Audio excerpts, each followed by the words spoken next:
Or good afternoon. Uh, Thanks so much for participating in this meeting. It's actually the first one we've organized for members of the museum's advisory council and board of directors and some other supporters of the museum. And note that we're recording it, especially for people who weren't able to attend. I think most of you know me, but just in case you don't, I'm Michael Jacobson. I've worked on food issues for more than 40 years, mostly as the co-founder and executive director of the Center for Science in the Public Interest here in Washington, D.C. I stepped down in 2017, but still wanted to continue my efforts to encourage people to eat healthier diets and advocate for more beneficial policies. And having loved science museums since I was a kid, I've long thought that a museum could be an effective and fun way to encourage people to learn about the world, change their diets, and get engaged in changing food policies. Uh, the museums have an informal approach that really complements the various other ways of educating the people and pushing for change. The future National Food Museum will be the first of its kind. What the museum, the problems, what the museum seeks to address are critical, important issues. And as we continue to build it, we will have more such meetings for you to hear from some of our other extremely knowledgeable advisors and other people.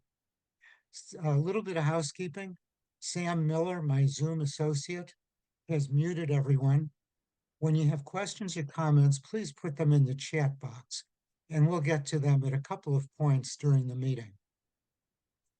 So, one question I've been asked many times is why a museum about food? Well, as I hardly need to tell you, food is such an integral part of everyone's life and can be used as a lens through which to examine the world. Food is a cement that binds family and friends together. It gives us pleasure several times a day, sometimes too many times a day. And of course, it's absolutely crucial for life.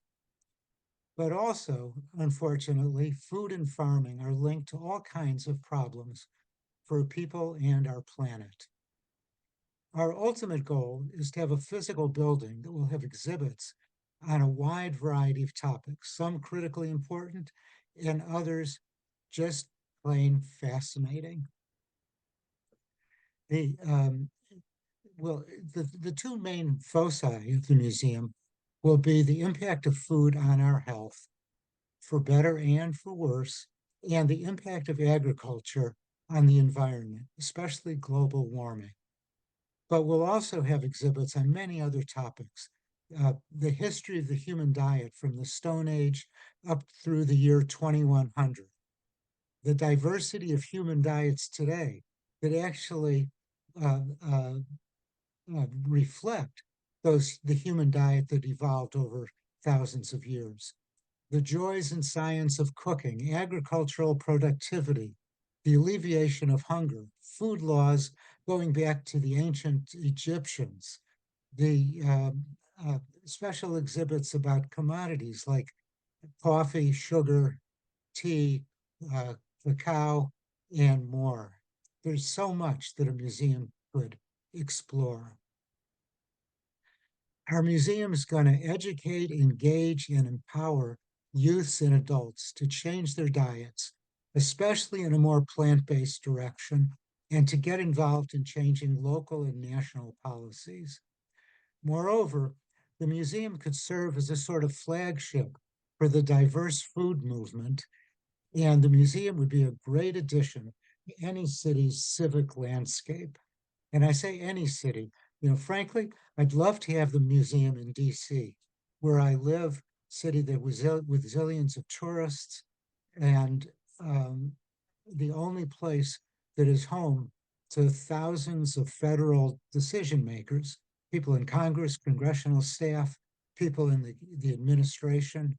And I'd love to uh, get them up to speed on some of these issues. But as it happens, DC is a very tough place for private museums because of the Smithsonian, which is free. And private museums can't exist on free. So we'll have to see. We're going to be exploring various locations. So I'll tell you more about our plans in a few minutes. But first, let's talk with our featured guest today, Dr. Walter Willett, Professor of Epidemiology and Nutrition at the T.H. Chan Harvard School of Public Health. Walter is the world's most published nutrition researcher. He has spearheaded famous epidemiological studies like the Nurses' Health Study that have found important associations between various foods and nutrients and health. When I was at CSPI, Walter was a very helpful advisor on scientific issues and an enthusiastic participant in some of our advocacy efforts. As the climate issue has moved to the forefront, Walter has become an outspoken researcher and leader on the impact of diet on the environment, including as the co-chair of the authoritative Eat Lancet Commission on Food, Planet, and Health. That's the group that published a report that concluded that, quote, a diet rich in plant-based food and with fewer animal source foods confers both improved health and environmental benefits. And that is something that practically every expert who's looked at the issue has concluded. So Walter, just to begin, how did a boy who grew up on a dairy farm in Michigan end up studying and then teaching nutrition at Harvard? Thanks, Mike. And just first of all, I want to thank everybody who's attending here today on this Zoom call as a supporter of the National Food Museum. And I really do share Mike's enthusiasm for this. It will be unique. It will be something where anybody who goes there will take away something, I'm sure, that's directly helpful and beneficial to their well-being, and also learn a lot about how we can deal with the whole food system and the issues that interrelate that to climate change and really the survival of a livable planet. So again, thanks everybody for supporting this effort. As for myself, actually our family in Michigan, up in the thumb, have been dairy farmers for 5 generations. My cousin actually owns the farm now. We go back and visit it. And I didn't actually grow up on the farm there. I spent my early years on a research farm in Madison, Wisconsin, where my father directed research on dairy herd improvement. And that was even before DNA was discovered, selecting cows and bulls who had offspring that produced the most milk, and using genetic multiplication to make highly producing cows that would go their sperm, their ova would be transmitted around the world to maximize milk production per cow. And actually, since that time, there's been about a 4 or 5-fold increase in the average milk produced per cow. It's by simple selection, careful record keeping, huge change in dairy herd production. But now it's interesting. We probably don't need more milk, probably don't need quite as much as milk as we're producing if we want to have a livable planet. So anyway, that's my short story. Okay. So you've been working on nutrition for 50 years, roughly. People have heard endlessly, eat more fruits and vegetables, go to the farmer's market, eat less meat, eat less cheese. How's the American diet these days? Has it improved? Well, of course, that's not the only message they've been getting. You can hear every message out there is to eat as much cheese and red meat as you want to, or as much as you possibly can. So there's every message. And what I've realized is that, and what I really spent my life trying to do is, how do we resolve those questions and those many voices? And having strong data is really fundamental. We need more than that. We need advocacy, but having a base of strong data is really fundamentally important. But sad to say, in answer to your direct question, American diet, I think, as everyone knows, is not so great. In fact, it's pretty bad. That we've rated it by several scoring systems, a healthy eating index, it's about 50 out of 100. At our school, that's an F. And we're but way behind many other countries in terms of diet quality. We've used another recent scoring system, adherence to our planetary health diet, and also that's a 0 to 140. The average is somewhere around 70. Again, we're in failing territory, and we see it. Life expectancy in the United States has actually been going down in the last 5 or 6 years. Just we're off the chart in terms of other wealthy countries who have much better health. Japanese are living about 6 years longer on average than Americans, even though we're spending twice as much on healthcare. So a lot of that gap, a lot of the direction is due to poor diet quality, obesity, one of the manifestations, but that's poor quality diet on top of its effect on obesity is driving much of the poor health that we're seeing. And so if you were to tell people, these are the 3 most important changes to make to promote health in terms of diet, what would you say? Well, it's probably like you said already, Mike, that do eat plenty of fruits and vegetables and shift the diet toward being more plant-based. Not everybody has to be a vegan. That was one of the conclusions of our report, but if we do want to consume animal source proteins, do it in quite modest amounts. And of course, really minimize refined starch and sugar in our diet. Unfortunately, about 40% of our calories come from refined starch and sugar in the U.S. diet, and those both have very negative effects on health and well-being. And my favorite whipping boy is salt.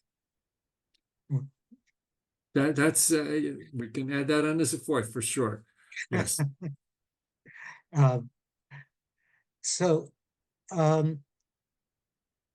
you've been known mostly as a nutritional epidemiologist, but recently, in the last decade, perhaps, you've been really outspoken about the environment, diet's connection to the environment, particularly global warming. What led you to that expansion of your interests? I think anybody who looks at the world around them realizes that we are on a very dangerous path in terms of global warming. And this is somewhat unique compared to all the other problems that we're facing, because this is not a linear increase. We knew the world was warming a few decades ago, but I think nobody really realized how fast it would accelerate. This is a nonlinear increase we're having, and we're hitting tipping points now where the changes are becoming moving into being vicious circles and irreversibility. Just for example, the permafrost is melting in the north and the Arctic Sea is opening up, and those phenomena release more methane, more greenhouse gases, and that accelerates the melting of the Arctic ice cap and the permafrost, and it goes around and around. So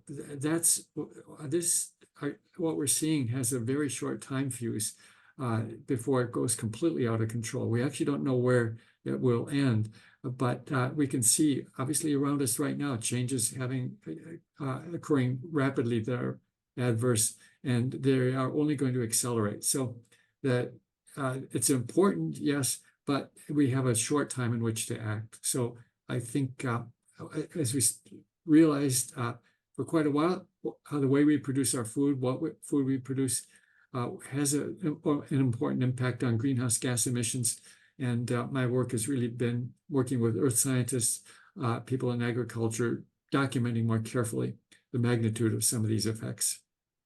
And you can say it negatively, but you can also say there's an opportunity here for putting brakes on the climate change that's happening right before our eyes. And also, at the same time we make progress on climate, we also eat a healthier diet for ourselves. So it could be very selfish, which would be great. Well, of course, that you're exactly right. There is a huge double win here. the diet that will be more environmentally sustainable, fortunately happens to be a diet that will also be better for humans in terms of their personal health. We estimated from this Eat Lancet Commission work, if everyone moved to this planetary health diet, which is, I think, it's an omnivore, potentially vegan if you want to be so, but it's not a highly restrictive diet. It does allow, it amounts to about one serving of dairy a day if you want that, one serving of other animal sources of protein per day, and with a huge amount of flexibility. If everybody followed that, we would prevent globally about 11 million premature deaths per year, about close to 24% of total deaths per year. That was our published estimate. We have a paper in the pipeline which shows that with our updated data, actually there'll be an even larger positive benefit on human health in addition And to so when you talk about animals, what about meat, red meat and dairy products? How do they fit into it? Well, red meat and dairy have about the two biggest environmental footprints. Red meat, for greenhouse gas emissions per serving, red meat has about 160 times the greenhouse gas emissions compared to beans or lentils. It's a huge difference. It's not just a double or tripling, 160 times more greenhouse gas emissions per serving for beef or lamb compared to lentils or other legumes. Dairy is less, but still 30 to 40 times more greenhouse gas emissions per serving. And the problem is, of course, that we're told to have 3 servings a day of dairy. So that has a very big impact because of the frequency that people are told to consume. We do see that as a result of our analysis, if everybody had 2 servings of dairy a day, we couldn't stay within planetary boundaries for greenhouse gas emissions. So 1 serving a day turns out to be, I think, a really good number. First of all, milk isn't essential. A big part of the world doesn't consume milk as an adult, and they actually have less fractures than we do in the milk-consuming countries. But milk, and especially if it's yogurt or cheese, can add some nice variety to a diet and provide some essential nutrients. There's no question milk has quite a few essential nutrients. And with 1 serving a day, you're not going to get real low in calcium or some other vitamins and minerals that milk does provide. So I think that's a simple, easy number, about 1. Okay. I think most people are, when I tell them, most people are surprised to learn that per capita consumption of beef has declined by almost 40% over the past 50 years, which is, pretty remarkable, although pace of change has been slow, like less than 1% reduction a year. Would you dare to predict what it'll be, say, 25 or 50 years from now? Well, I probably shouldn't dare to predict. I think it will continue to go down in the United States, but a huge issue now is that in China and India, a lot of low-income countries, meat consumption is going up. And since we're actually a pretty little player on a global basis, actually, each of those countries being about 1.4 billion people, and Nigeria is on its way to be about a close to 1 billion population by the end of the century. So the biggest adverse changes in terms of red meat are going on in low and middle income countries right now. And these are difficult conversations sometimes because just like with fossil fuels, those low income countries have said, we didn't cause the problem. You guys are in the north are the ones that burned all that fuel and have created the greenhouse gas emission global climate change problem that we have. Why don't we deserve to burn some fuel? Right. And the same with beef. You guys ate all that beef and want to continue eating a lot of beef. Why shouldn't we do it? But everybody will end up, there is a justice issue. You can understand that argument. But unless everybody limits their meat consumption, and for some of those countries, they don't need to cut back, it's just not increase. They would be both healthier and we would all have a more livable planet in the long run. But So these are complicated questions when you weave justice into it. what what government policies would you recommend to move people in a more plant-based direction? Well, it's certainly complicated. I think we would have sort of carrot and stick kind of policies. Hopefully, here there's no single easy answer to this question. I think first of all, having strong data is important, and that's what a lot of our research has been focusing on and looking at just how risk of various diseases, diabetes, weight gain, cardiovascular disease, how does that increase with increasing consumption of red meat, for example. And we see basically a linear relationship there. And we published some new data to show that that slope is even greater than we thought a few years ago. So having good data is a beginning, but that's not going to be enough. I think meat is too cheap in the sense that the price we pay doesn't incorporate all the costs, the environmental cost, the cost of developing antibiotic resistance, because we use most of our antibiotics on animals, not people, and that generates resistance. The cost of pandemic risk of having all these animals around. So milk and red meat are too cheap. If we just incorporated the true costs, that would be helpful. And then, of course, there's subsidies that go on in many ways, indirect subsidies, investment in research infrastructure that support meat consumption. Just the current Secretary of Agriculture, his blueprint path forward, special $1 billion spending, was basically spending money a little bit on nutrition education. The vast majority was spent on building new slaughterhouses around the country to make meat more available. So we need leadership. We'd like to have leadership from the top. Unfortunately, I think we've learned that our leadership is not going to come from the top. The beef industry and the dairy industry are just too powerful in this country. And we need like guys like you, Mike, and lots of other people pushing everywhere. And it goes beyond the meat and dairy industries. It goes to the feed grains, Oh, wheat and corn and soy. It's quite a powerful coalition. Um, yes, it is, and that's at the root of our problem. And unfortunately, our family farm back in Michigan that looks like the rest of the Midwest, it's just been flattened into vast monocultures of corn and soy, and soy and corn, and corn and soy.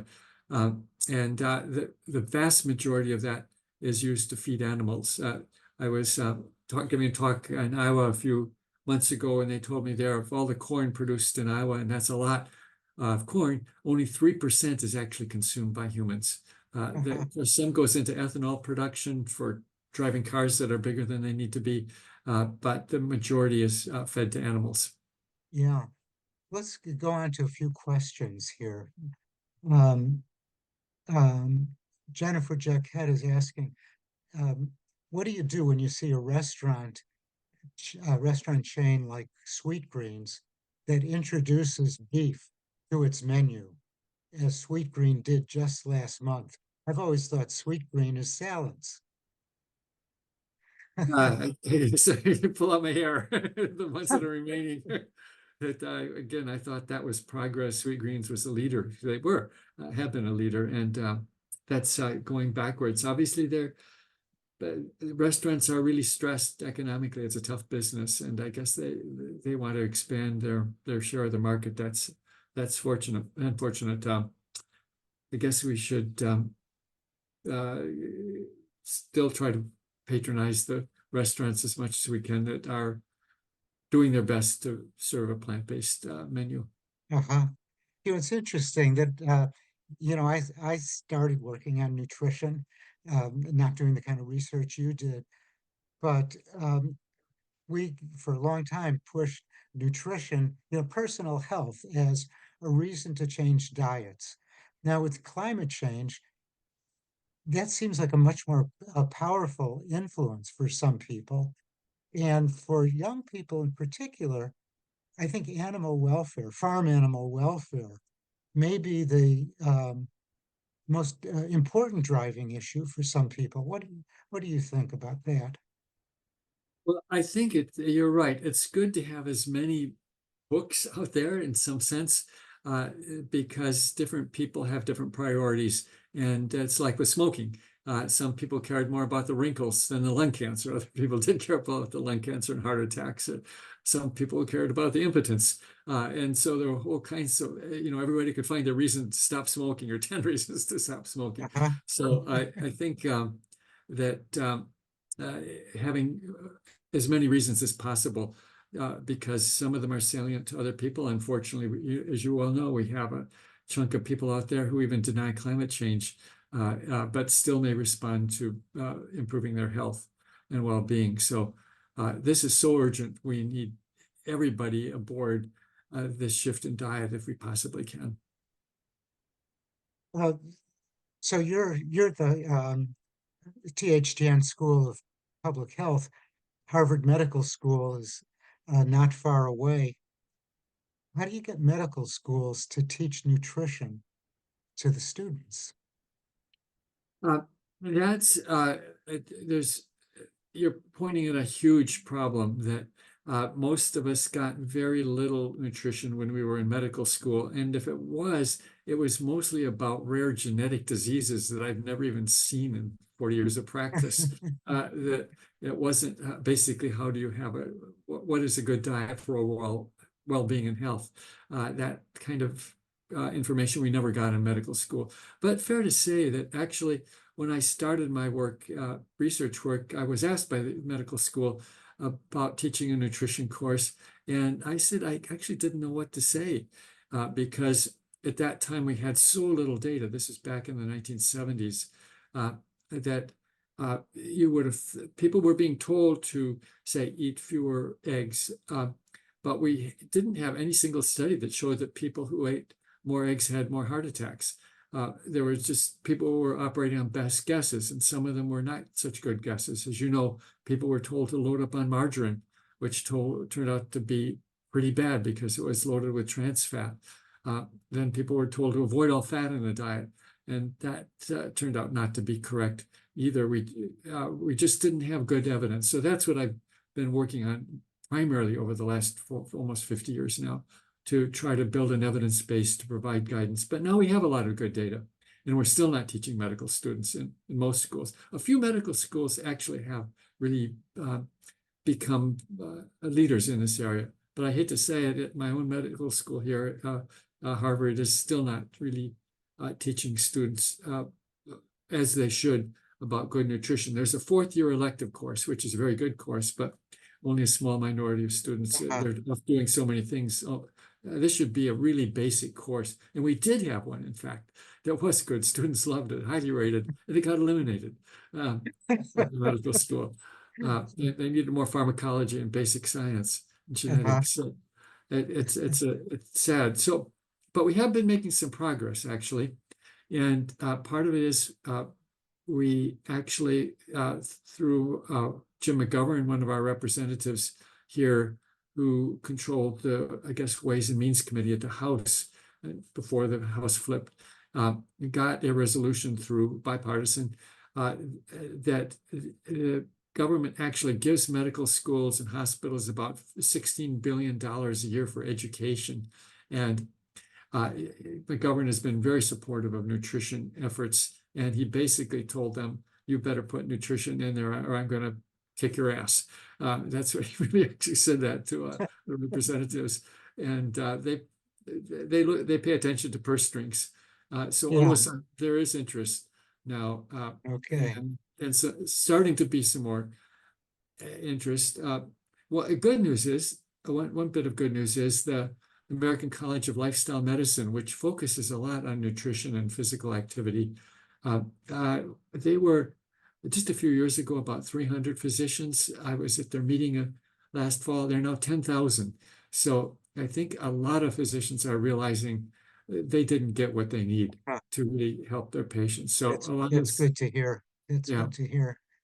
Here's a question from Marcia Cohn, wondering how much better for the environment is grass-fed beef than conventional feedlot beef?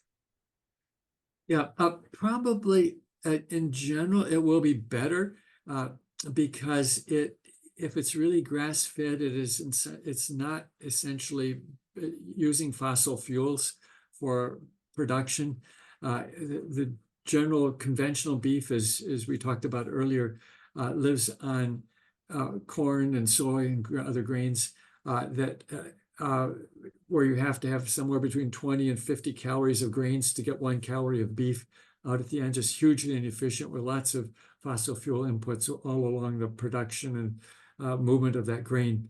So it's definitely better, but sometimes there's still better ways to use that land even, such as reforesting some of the land that's used for grazing now. Think of the nice hillsides in Vermont that are beautiful, and where there's grass-fed beef, that's going to be definitely better than grain-fed beef. Although the amount of grass-fed beef we could produce is going to be quite modest. It will be about that 1 week, if we spread it out, about that 1 serving per week. That is part of our planetary health diet. So I think we need to look at every square yard meter of land and think about what's the best way to use it. There are some places, say sort of semi-arid Texas, where you can't do too much else with the land, but having some grazing there may be one of the better ways to use it, one of the few ways to use it. So I think we should always look at all the options, and it will be different for different continents. It's important that grass-fed beef cows gain weight more slowly, meaning that they're spewing out methane over a longer period of time. So that's one of the negatives. Right. The actual amount of greenhouse gas emissions are about the same for grain-fed beef compared to grass-fed beef. But it does have the advantage you can do it without burning more fossil fuels. But still, yeah, as you say, there's still going to be a lot of greenhouse gas emissions even from grass-fed beef. And the idea that I was just going to say, in terms of health impact, there's a lot of buzz. The grass-fed beef has all these omega-3 fatty acids. It's really just a tiny little bit. If you have fish every couple of weeks, you'll get about the same amount of omega-3 fatty acids, and you get those omega-3 fatty acids from lots of plants as well. And I'll put in a good word for the cows. They're happier than they are in feedlots, where they're I'm sure. crowded and fed antibiotics and grain that is not hospitable to their digestive system.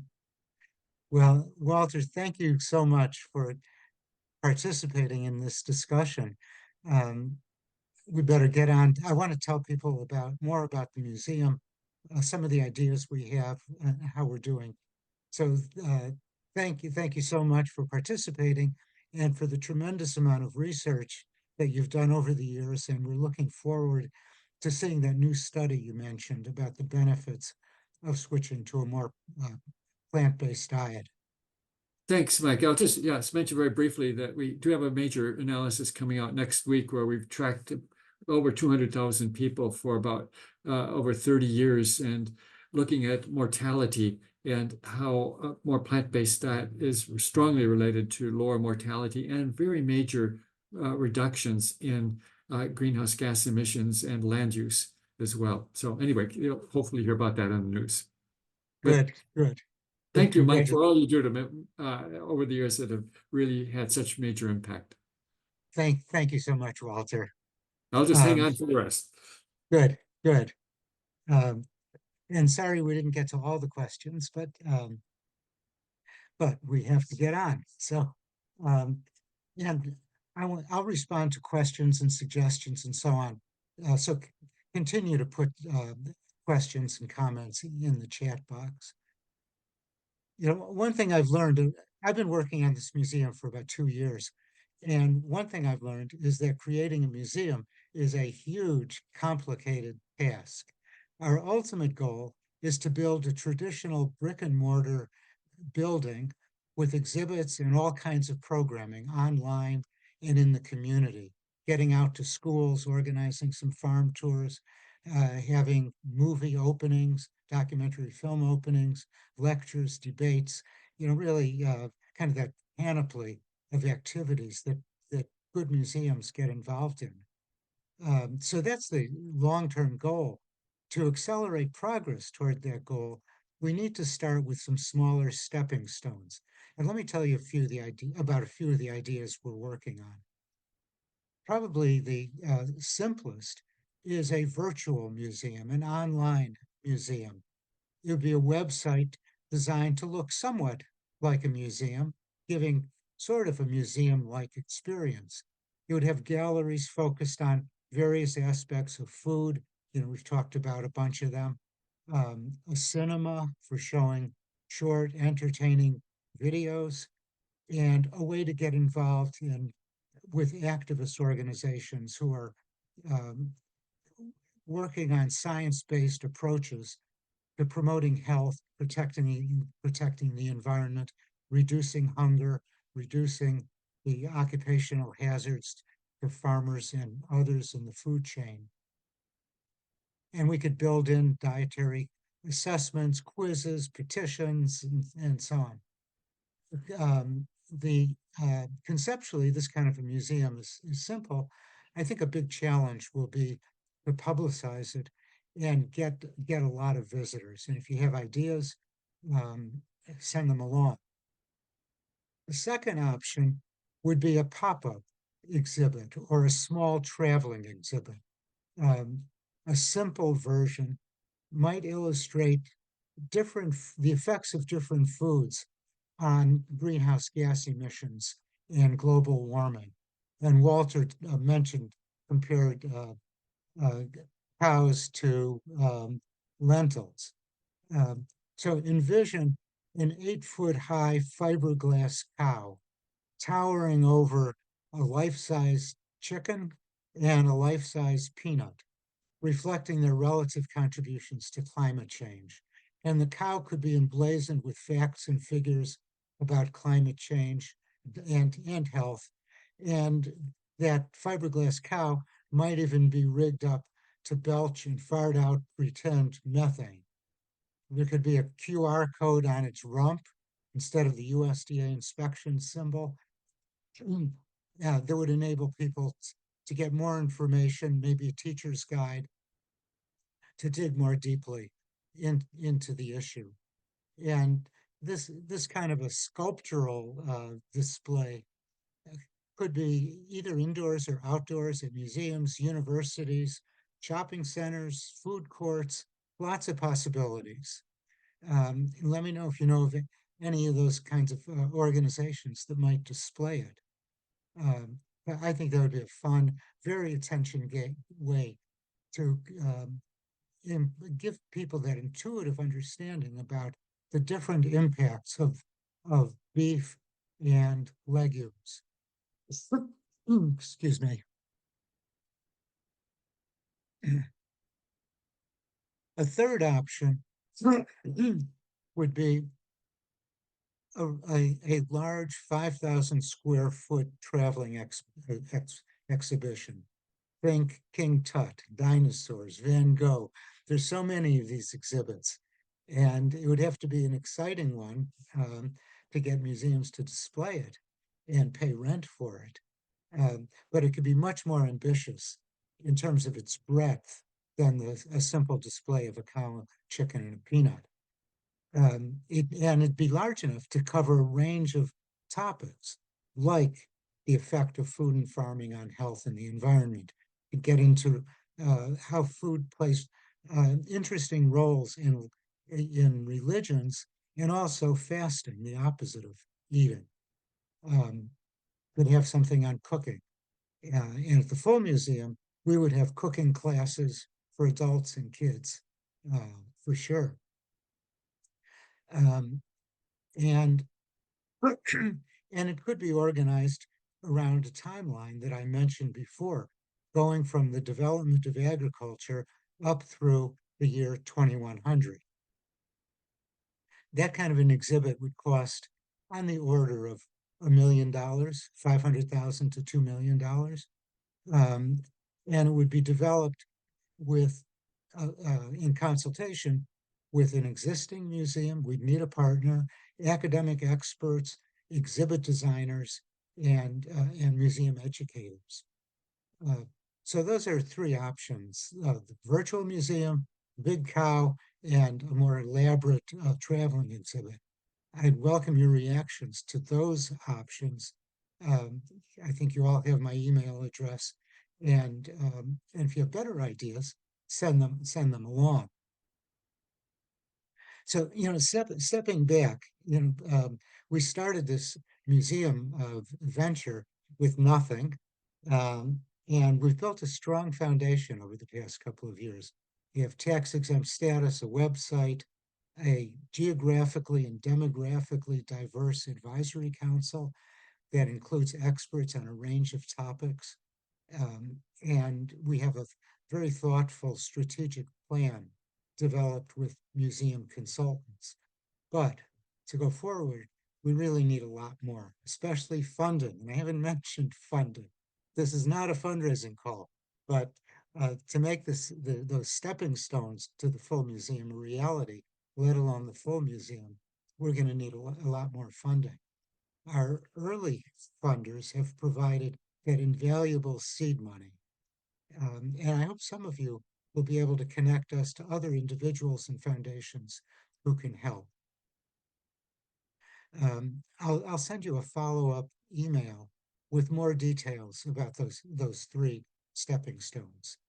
And I look forward to continuing the conversation. And let me dip into the chat and see if there's some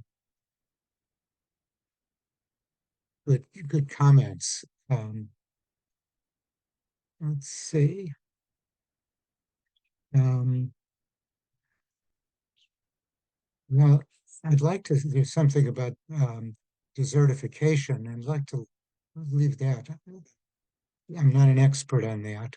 Art Malella, former member of our advisory committee and former Smithsonian curator. How do we deal with the crowds of health food gurus who spread lots of misinformation and throw in the dietary supplement manufacturers, take a pill for anything, and they advertise it on TV? Well, you know what? How do you deal with that? With the First Amendment firmly in place, pretty firmly in place, it's tough. People have a right to spout off on all kinds of things.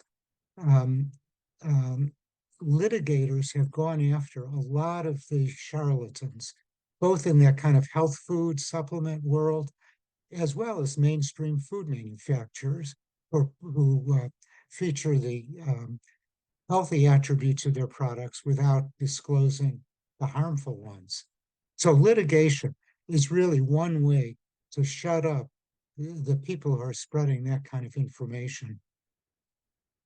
Um, beyond, and the FDA could get into it also, especially with regard to dietary supplements.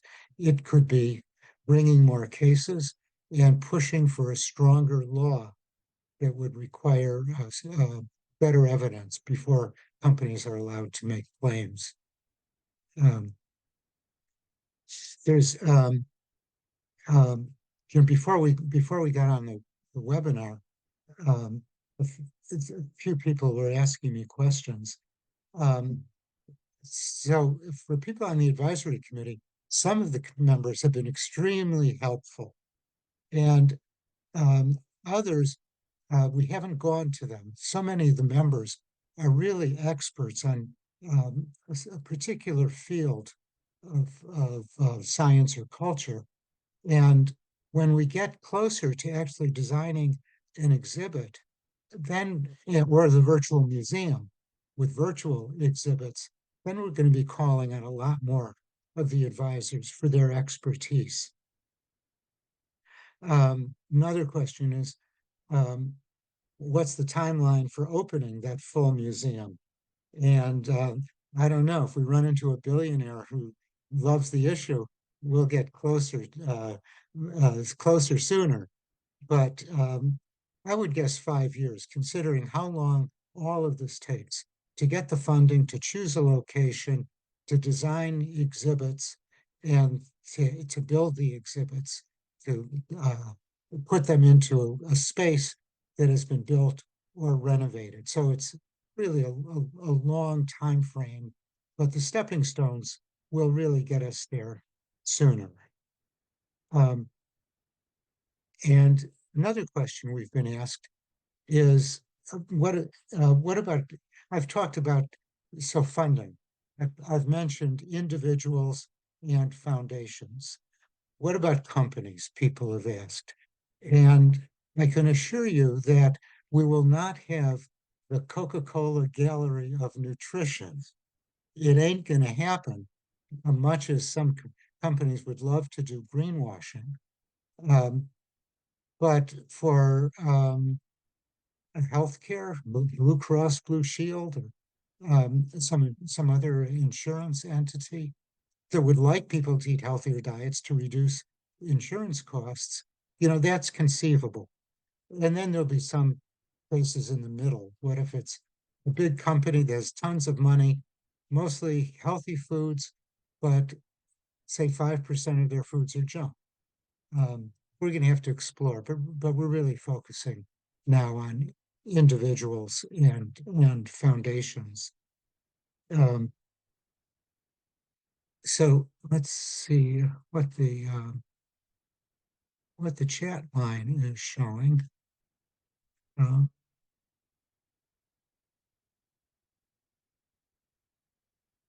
um, what's your goal for fundraising? And will there be a membership option?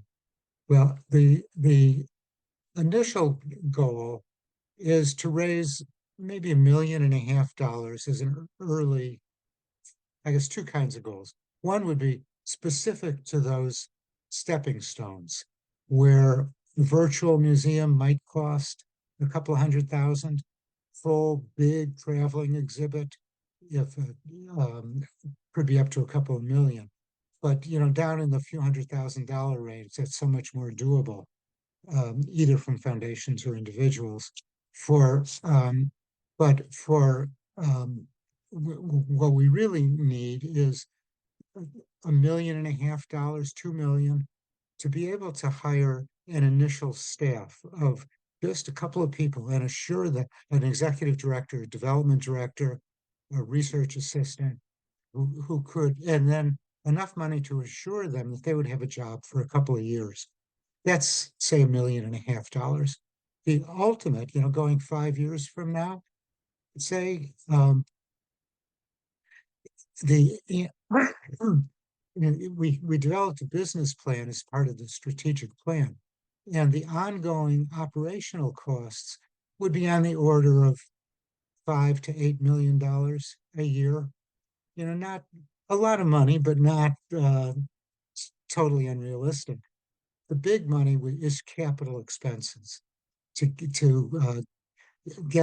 acquire a building, get a mortgage, and to build all the exhibits and install them.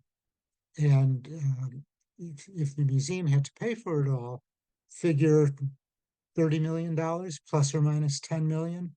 We got a building in good shape donated, drives the cost way down. So we just have to see how how things progress. Um, let's see. Um,